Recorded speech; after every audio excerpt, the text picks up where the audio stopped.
estrategia en América Latina más utilizada por los organismos de seguridad para destruir los movimientos de masa opositores ha sido la provocación.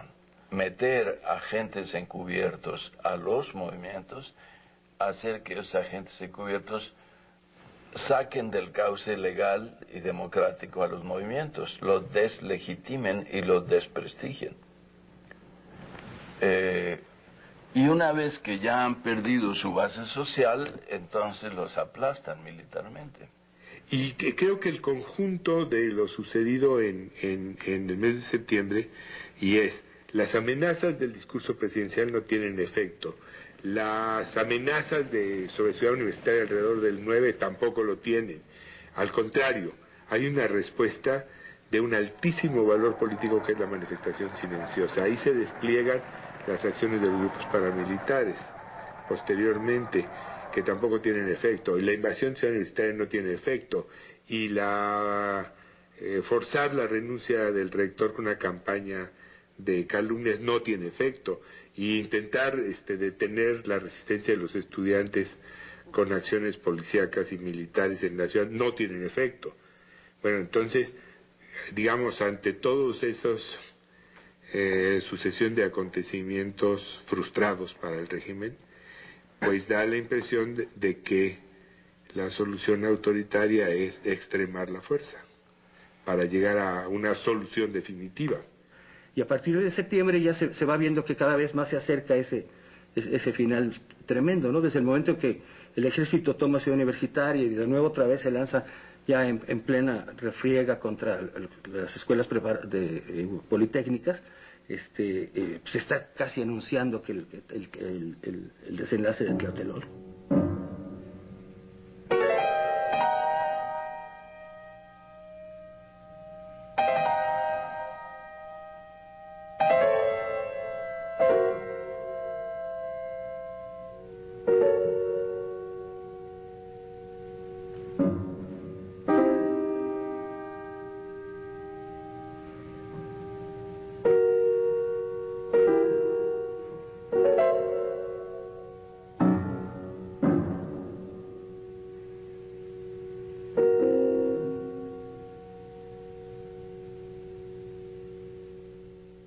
Una de las medidas de seguridad que habíamos tomado, que es otra ingenuidad, era que no estuviéramos presentes simultáneamente en los actos públicos todos los miembros del Consejo Nacional de Huelga, sino que estuviera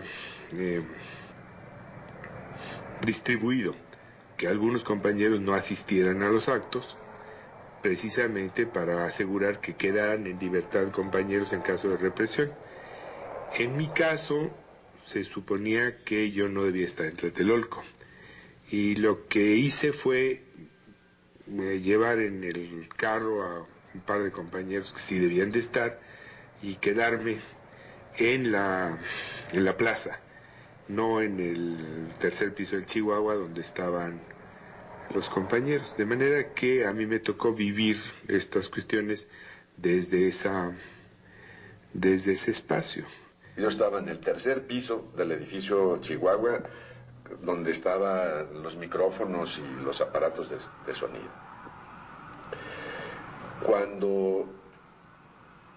Cuando comenzaba el meeting, a mí me avisaron algunos compañeros: oye, hay gente muy rara, hay unos muy pelones, muy rapados, fortachones, aquí alrededor del edificio. Pero, pues, ¿qué hacíamos? Pues, bueno, yo me dijo: oye, hay tanques en las calles vecinas. Pues siempre había habido tanques.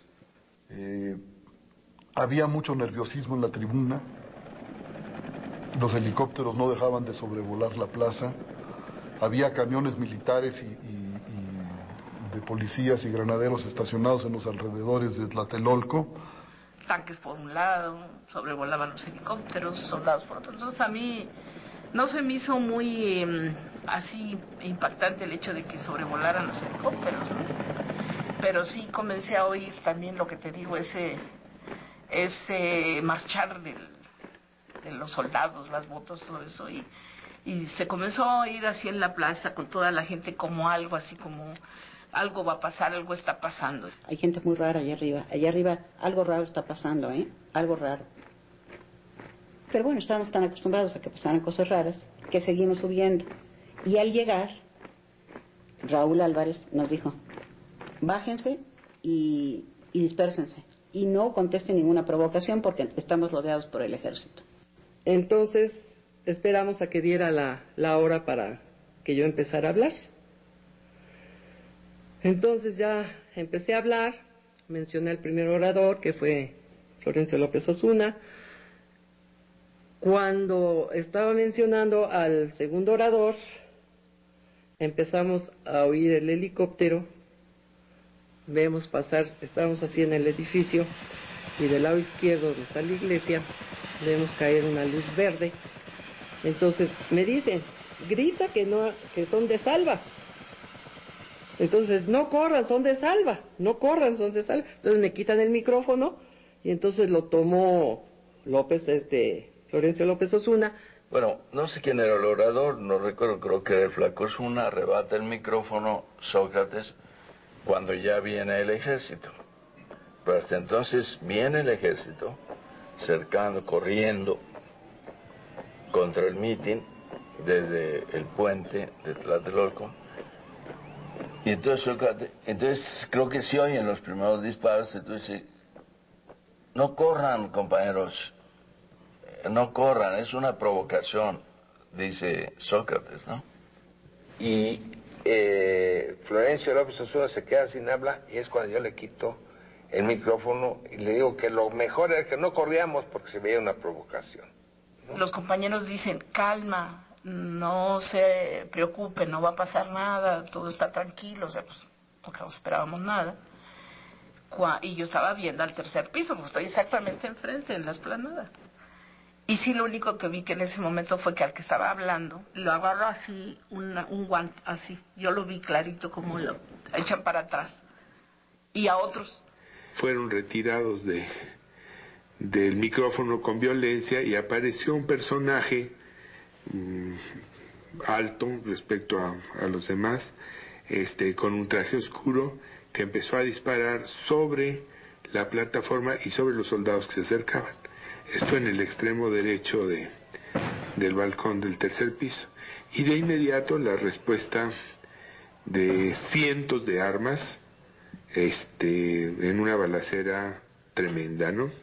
Quien dirigía esa operación era el subdirector de la Dirección Federal de Seguridad. Era un hombre de apellido Llanes.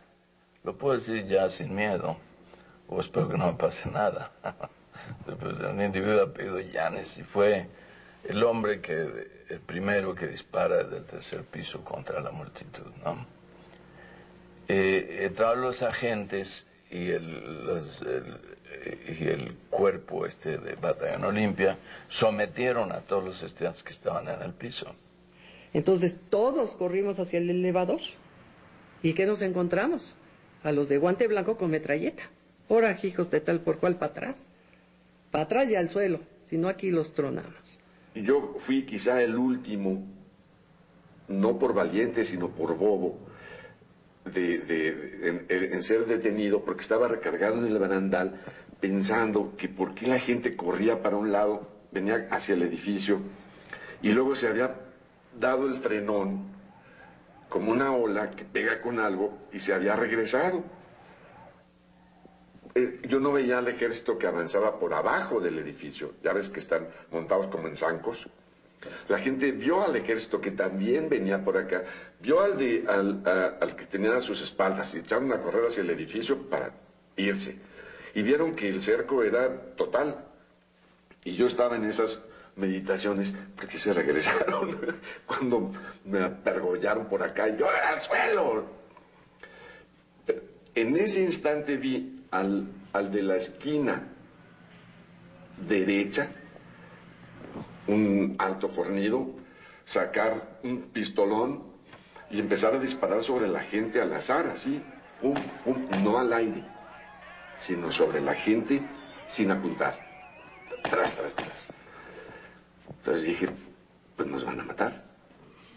se apoyó en uno de los postes que tiene el tercer piso del edificio Chihuahua. Hay dos columnas. Se apoyó en una como cubriéndose y empezó a disparar sobre la gente, sobre los que estábamos abajo. Y ya para ese momento había entrado el ejército y estaba mezclado con nosotros. Entonces los que estaban arriba estaban disparando sobre nosotros y sobre el ejército. Y cuando el ejército vio esos fogonazos, estuvo absolutamente convencido de que éramos nosotros. Por eso dieron la orden de contestar el fuego contra otros militares. Y el fuego empezó a dar contra el techo y luego fue bajando, y entonces ya nos pidieron, nos gritaron que nos echáramos al suelo, y ellos se asustaron. No traían ni siquiera un walkie-talkie para comunicarse con los mandos del ejército y decir, somos el Batallón Olimpia. Entonces comenzaron a gritar a coro, tirados en el suelo, aterrados, parapetándose con el barandal, que para suerte de ellos y de nosotros es de concreto. Y entonces 1, 2, 3, Batallón Olimpia, no disparen. Entonces ellos empezaron a gritar Blanco Olimpia. Entonces todos empezamos a gritar Blanco Olimpia. Entonces nos dijeron que nos calláramos, si no ahí nos tronaban. Llego a las 6:05. Subo la escalinata, allí a la plancha de la plaza, aparece un helicóptero, lanza una luz verde, sigue girando hacia alrededor del edificio Chihuahua. La tribuna está en el edificio Chihuahua. Yo me dispongo a subir al edificio porque soy el quinto orador. En fin, una situación así. Y aparece otra vez el helicóptero y lanza una luz roja. En el momento que aparece la luz de bengala roja, unas detonaciones ensordecedoras. De todos lados llovía metralla.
Puede ser, no nos pueden estar disparando de arriba, sí, no nos pueden estar disparando. Yo oía de arriba y de abajo, la verdad, yo digo, es que no puede ser esto cierto, o sea, yo no lo concebía, y entonces le digo a Tita, es que son balas de salva, no pueden ser reales, y dices, no seas pendeja, ¿no ves cómo está cayendo la gente?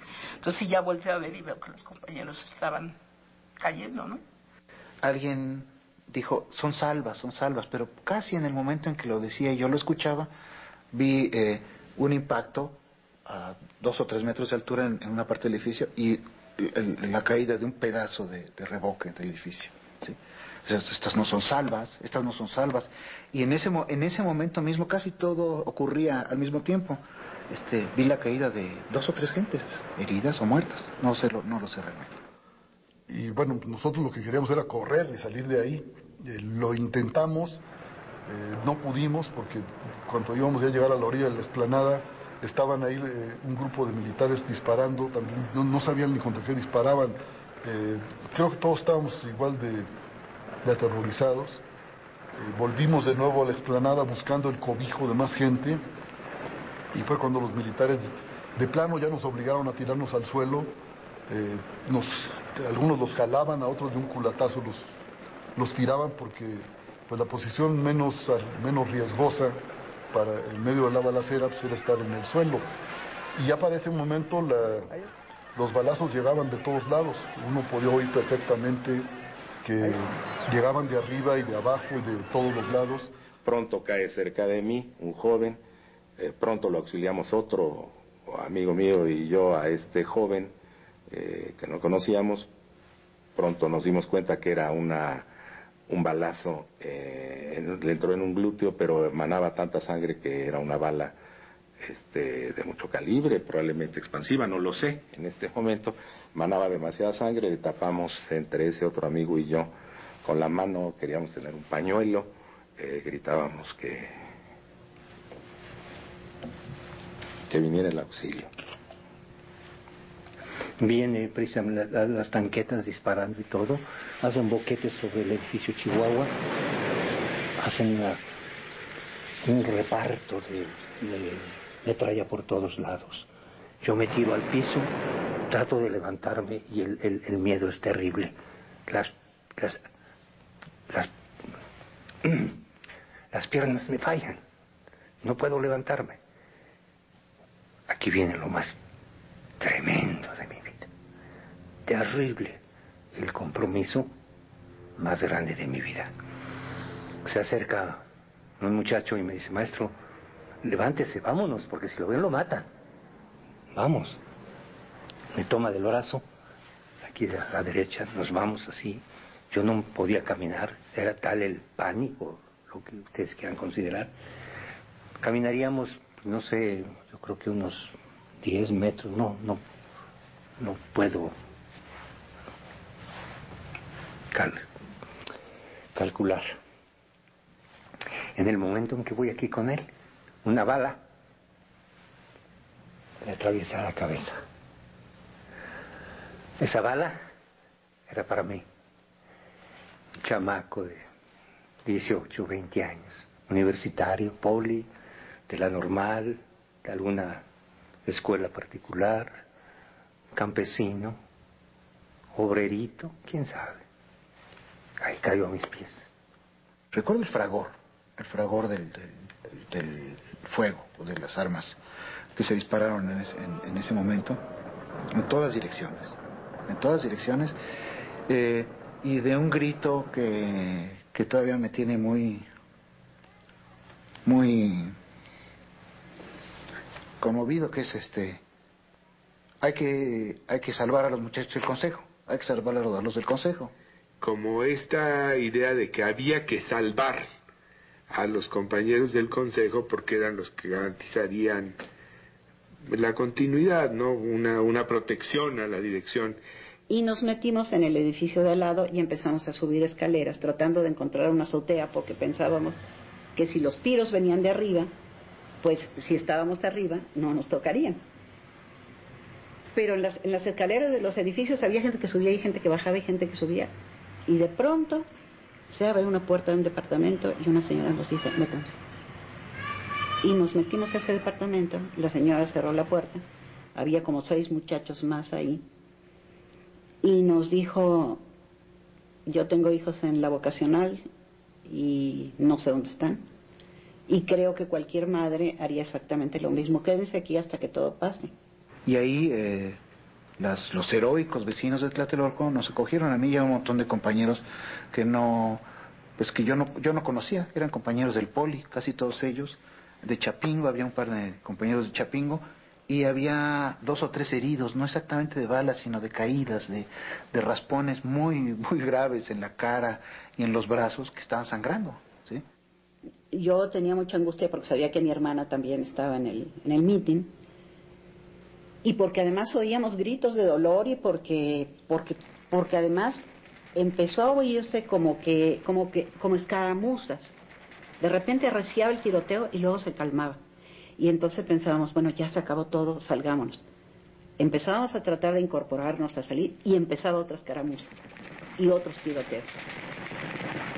Llovió Y como a las 11 de la noche hubo un periodo largo en el que ya nada más se habían órdenes militares. Hubo un momento, tal vez como a las 8, las 9, en que oímos sobre el piso, oímos las botas de los soldados subiendo. Y creo que para mí ese fue el momento de realmente dejarme llevar por el terror. Siempre tuve miedo. Saliendo a la calle, en los mítines, yo siempre tenía miedo. Pero en ese momento sí me entró un pánico terrible porque me daba mucho miedo el ejército. Ya había ocurrido el hecho de que después de varios tiroteos, un grupo de mujeres empezó a tocar la puerta de la iglesia, exigiendo que abrieran para protegernos a todos los que estábamos ahí. Y el sacerdote que estaba al frente ahí, como responsable de la iglesia, se negó. Y esta señora nos dijo, bueno, vamos a ver cómo salimos. Miren, ponte este rebozo. Me puso el rebozo. Tómense de mis manos y vamos a pasar entre los soldados diciendo que yo tengo hijos pequeños y que tienen hambre y que voy a buscar leche. Vamos a ver si nos dejan pasar. Y en ese momento, siguiendo el ejército y siendo la Plaza de las Tres Culturas era un caos. No había una formación militar, no había, es decir, había gente que arrastraba cadáveres, había charcos, había gritos por todas partes, había ayes de dolor, pero también gritos de los soldados, había maldiciones, era caótico. Y entonces pudimos pasar. Me fui caminando hacia el jardín de Tlatelolco. Me fui por ahí. Crucé a un pelotón de soldados. Iba yo todo ensangrentado, todavía de aquí, del muchacho que cayó aquí conmigo. Cayó aquí y yo me fui caminando, los crucé, no me dispararon. No sé, que me vieron, pues va herido, se va a morir allá adelante, no sé, algo así. Yo me fui caminando. Y nosotros hicimos también a intentar retirarnos, recorriendo el muro norte y la parte oriental del templo, y ahí nos detuvieron con disparos de ametralladora por encima de las cabezas, ¿no? Y bueno, cuando ya estás parado y empiezas a ver, entonces hay cuerpos en distintas partes, ¿no? Me tocó esa cosa sanguinaria. Yo estuve en el área de donde caen muchos en la plaza. Estuve en el área donde más número de personas cayeron heridos o muertos, y estuve en el área donde más tarde me toca en esa área donde más tarde presenciamos cómo toman a los heridos y los lanzan a los camiones.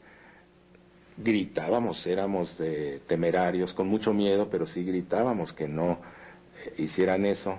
Nos colocaron contra paredes y nos hicieron quitarnos los cinturones. En mi caso y en los de la fila donde yo estaba, no nos quitaron la ropa, sino solo los cinturones y eventualmente los zapatos, no a todos los zapatos, pero los cinturones sí, y alguna chamarra o saco también nos la quitaban para dejarnos solo en camisa o playera.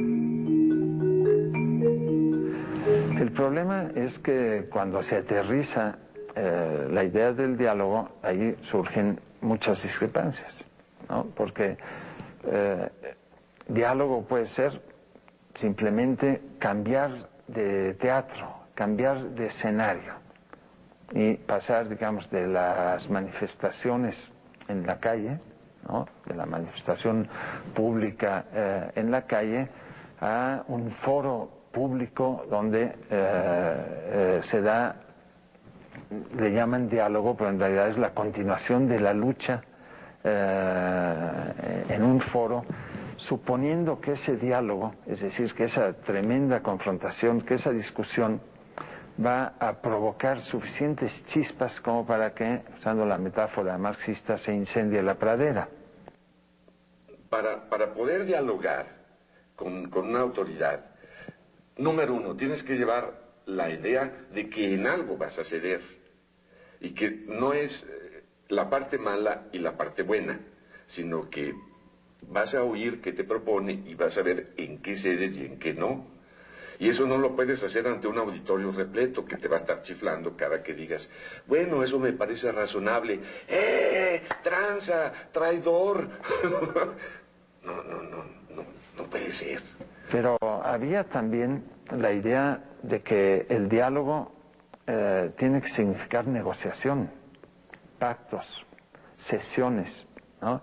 Es decir, que las diferentes partes aceptan, desde luego, la existencia de la otra, aceptan que no la quieren liquidar y aceptan negociar. Y esa es la parte que no funcionó. Esa es la dimensión que al no ser plenamente aceptada nos llevó a la catástrofe y a la confrontación.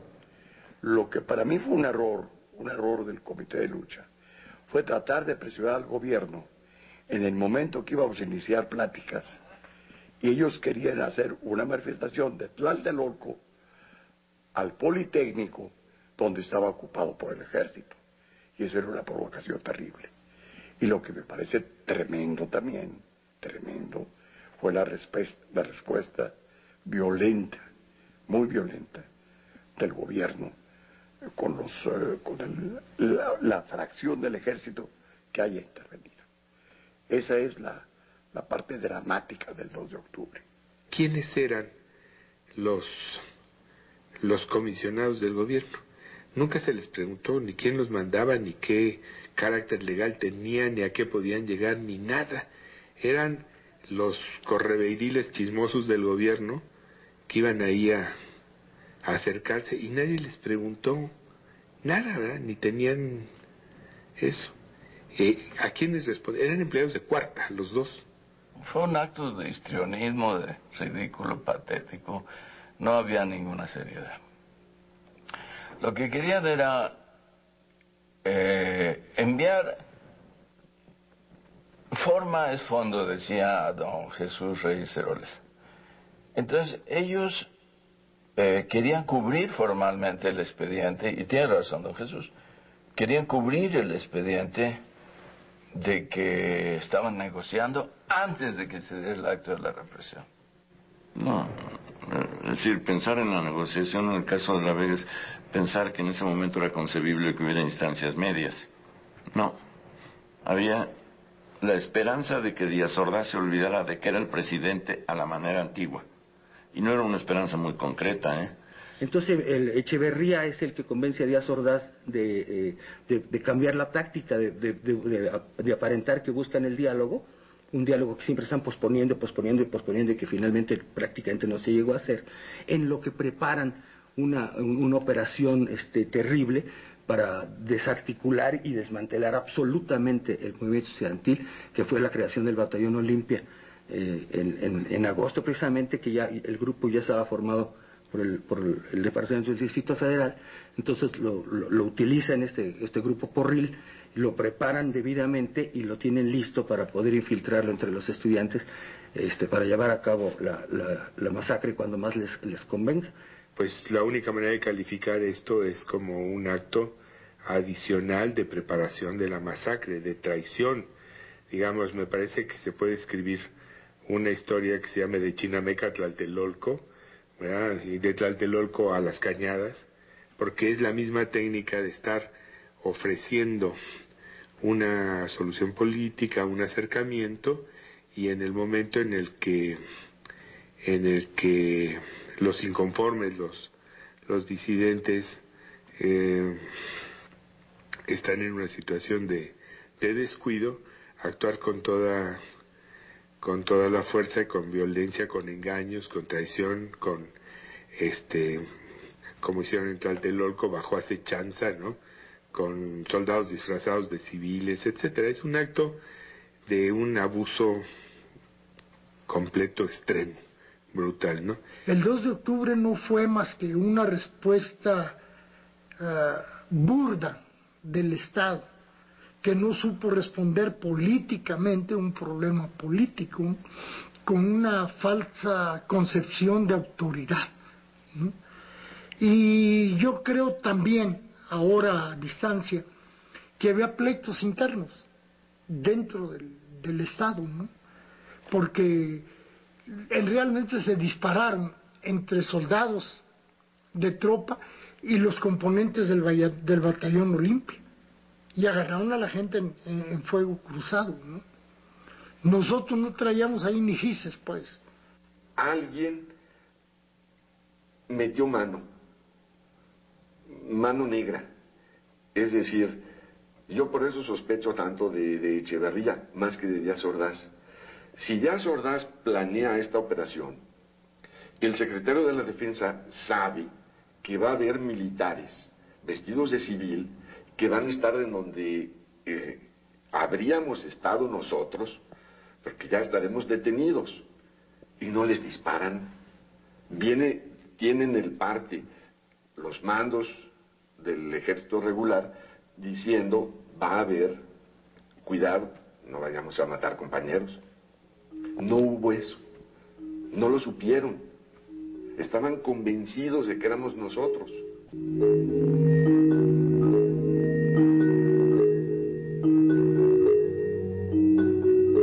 Un día, el día 1 de octubre, nosotros no nos sacaban a hacer fajina, o sea, a limpiar el patio, a barrer, no. Me separan de todos mis demás compañeros y a las 6 de la mañana, me sacan a hacer fajina a mí.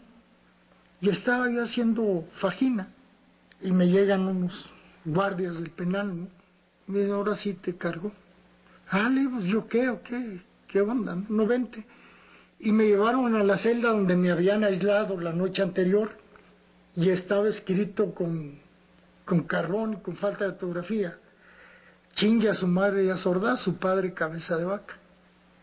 Ganas no me faltaban de hacerlo, pero no lo había escrito yo, entonces no tenía ni con qué escribirlo, pues. Y entonces querían que lo limpiara, ¿no? No lo voy a limpiar, yo no lo hice. Y me agarraron, yo tenía pelo, no crean que siempre estaba así, tuve pelo en un tiempo. Me agarraron y empezaron a restregar contra aquello, ¿no? Contra el letrero, y ahí me dejaron, me encerraron. Y eran las 10:30 de la noche, cuando yo, estando ya en manos de un juez, ya nadie me podía tocar supuestamente, porque ya estaba yo en manos, ya había rendido mi declaración, ya estaba en manos del juez. Llegan las gentes del Estado Mayor Presidencial y me dicen, ahora sí, te cargo. Y a las 10 de la noche me sacan y me llevan y me entregan a los militares en el campo militar número 1. Y ahí me capuchan y pasa me encueran y me encapuchan, ¿no? Y paso toda la noche bajo tortura en el campo militar. Pues ya sabes, la presión psicológica, el impacto normal, ¿no? Que te encapuchaban, que te sacaban y te decían, te vas a fusilar, y no sabes si era de mentira, si es de verdad. Llega un momento que perdías inclusive toda esa visión, ¿no? Y de repente escuchabas por allá un tiro y llegaba un cabrón y te decía, no vas a decir nada, pero ya le dieron en la madre a cabeza de vaca, ¿no? Cosas por el estilo, y apunte y fuego y ya, vámonos, ¿no? No, pues nos hicieron talco, ¿no? A mí en especial me torturaron, me agarraron de... Yo supongo que estudiaron muy bien las circunstancias, ¿no? Y seleccionaron a las personas, ¿no? Yo era un más vulnerable, ¿no? Por mi edad, por todo, total que me dieron duro hasta que me hicieron confesar cosas que no quería decir, sobre todo la ubicación de Marcelino Perelló. Me hicieron decir, no, yo no sabía dónde estaba Marcelino, pero sí conocía una dirección que él, a la que él acudía, ¿no? Y yo la di a base de golpes me sacaron eso. Por muchos años me afectó, digo, esa confesión me destruyó prácticamente, ¿no? Me hizo sentir culpable por muchos años y me hizo pensar incluso en el suicidio. En el campo militar, por ejemplo, en contraste, era una cosa muy reiterada, era intentar reconstruir quiénes estaban en el tercer piso, porque yo estaba seguro que a todos del tercer piso los habían matado, a todos. Entonces, ¿quién estaba en el tercer piso? Pues fulano y fulano y fulano y fulano y tal, y de nuevo, ¿y quién estaría? ¿Y dónde está Perengano? ¿Y qué pasó con ese tipo de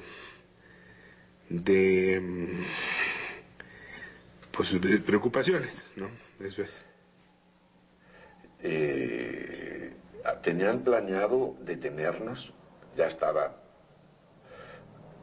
prevista la operación del Batallón Olimpia, que fueran de civil y con un guante blanco, rodearan el Chihuahua porque sabían que ahí era donde íbamos a estar con el equipo de sonido.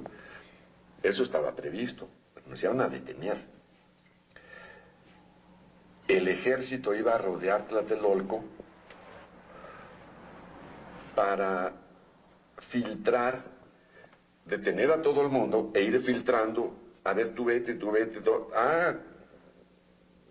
tú se me hace que eres uno de los revoltosos, tú te quedas, etcétera. Para eso iba a acercar el ejército. Estoy convencido de que no fue planeado como una masacre y que se dio por errores en la logística militar. A mí, en mi interrogatorio en el campo militar,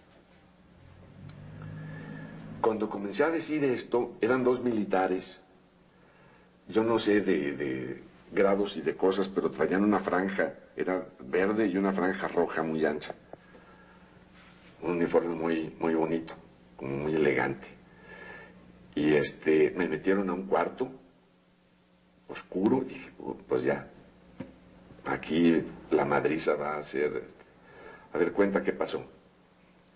Y comencé a decir exactamente esto, y lo primero que noté fue la mirada de uno al otro, sorprendido.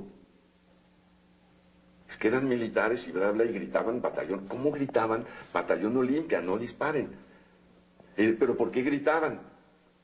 Pues yo creo que porque no traían otra forma de comunicarse, un walkie-talkie. Miradas. Entonces empezaron a hacer algo muy raro, que tardé años en entender. Me siguieron preguntando sobre eso mientras los dos hacían esto. ¿Y por qué? ¿Quién sabe qué? A ver, con su mano. ¿Y por qué dices que se llamaba Olimpia? ¿Por qué dices que se llamaba Olimpia? Me estaban golpeando para el que oía afuera. No me pusieron un solo golpe, ni uno.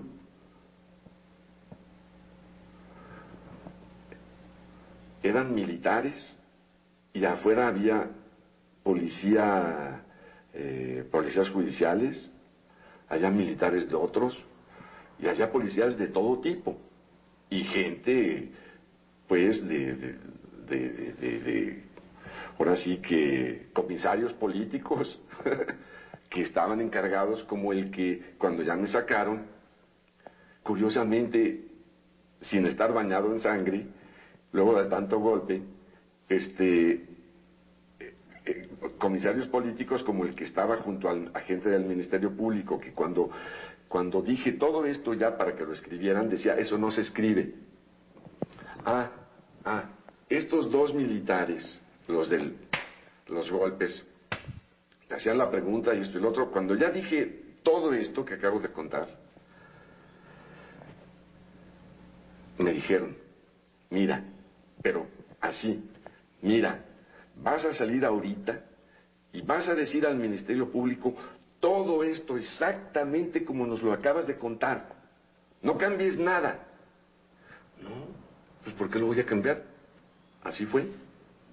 Y salí yo muy tranquilo ya. Pues fue así y así. Eso no se escribe. Todavía, como a la tercera o cuarta, medio murmuré. Pues es mi declaración. Eso no se escribe, dijo el que estaba ahí. Nada más le faltaba el sombrero, así, la gabardina. Un comisario, por encima de los militares, porque ellos estaban allí y nunca se enfrentaron. Oye, no, a nosotros nos dijiste otra cosa, y sí se escribe. No se escribió, en mi declaración no está. Está en las de los heridos del batallón Olimpia, que no los vigiló nadie.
En la plaza, no en el tercer piso del Chihuahua donde estaban los compañeros, de manera que a mí me tocó vivir estas cuestiones desde ese espacio.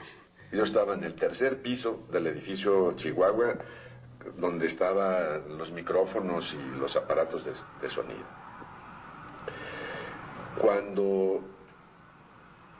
Cuando comenzaba el mitin, a mí me avisaron algunos compañeros: oye, hay gente muy rara, hay unos muy pelones, muy rapados, fortachones, aquí alrededor del edificio. Pero, pues, ¿qué hacíamos? Pues, bueno, otros yo me dijo, oye, hay tanques en las calles vecinas. Pues siempre había habido tanques. Había mucho nerviosismo en la tribuna. Los helicópteros no dejaban de sobrevolar la plaza. Había camiones militares y de policías y granaderos estacionados en los alrededores de Tlatelolco. Efecto, y la invasión ciudad universitaria no tiene efecto. Y forzar la renuncia del rector con una campaña de calumnias no tiene efecto. Y intentar detener la resistencia de los estudiantes con acciones policíacas y militares en la ciudad no tienen efecto.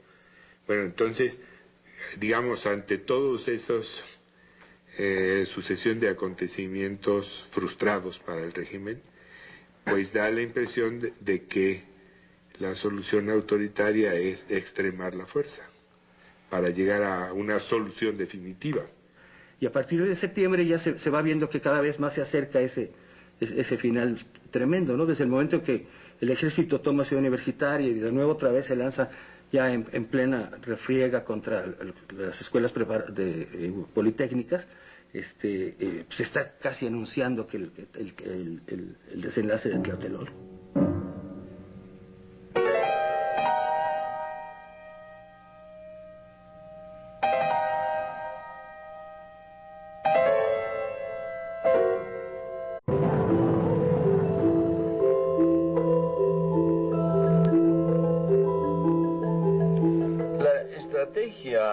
En América Latina más utilizada por los organismos de seguridad para destruir los movimientos de masa opositores ha sido la provocación. meter agentes encubiertos a los movimientos, hacer que esos agentes encubiertos saquen del cauce legal y democrático a los movimientos, los deslegitimen y los desprestigien. Y una vez que ya han perdido su base social, entonces los aplastan militarmente. Y creo que el conjunto de lo sucedido en el mes de septiembre, las amenazas del discurso presidencial no tienen efecto, las amenazas sobre Ciudad Universitaria alrededor del 9 tampoco lo tienen. Al contrario, hay una respuesta de un altísimo valor político que es la manifestación silenciosa. Ahí se despliegan las acciones de los grupos paramilitares, posteriormente, que tampoco tienen eco. Tanques por un lado, sobrevolaban los helicópteros, soldados por otro. Entonces a mí no se me hizo muy así impactante el hecho de que sobrevolaran los helicópteros, ¿no? Pero sí comencé a oír también lo que te digo, ese marchar de los soldados, las motos, todo eso, y se comenzó a oír así en la plaza con toda la gente como algo así como algo va a pasar, algo está pasando. Hay gente muy rara allá arriba algo raro está pasando, algo raro. Pero bueno, estábamos tan acostumbrados a que pasaran cosas raras que seguimos subiendo. Y al llegar, Raúl Álvarez nos dijo, bájense y dispérsense. Y no contesten ninguna provocación porque estamos rodeados por el ejército. Entonces esperamos a que diera la hora para que yo empezara a hablar. Entonces ya empecé a hablar, mencioné al primer orador, que fue Florencio López Osuna. Cuando estaba mencionando al segundo orador, empezamos a oír el helicóptero.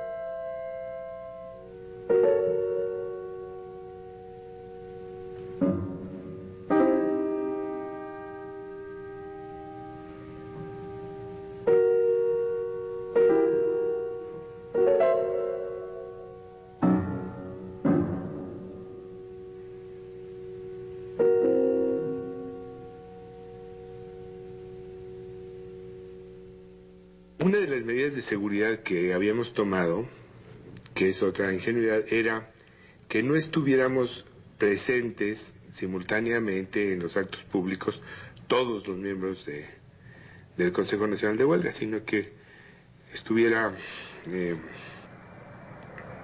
distribuido, que algunos compañeros no asistieran a los actos, precisamente para asegurar que quedaran en libertad compañeros en caso de represión. En mi caso, se suponía que yo no debía estar en Tlatelolco, y lo que hice fue llevar en el carro a un par de compañeros que sí debían de estar y quedarme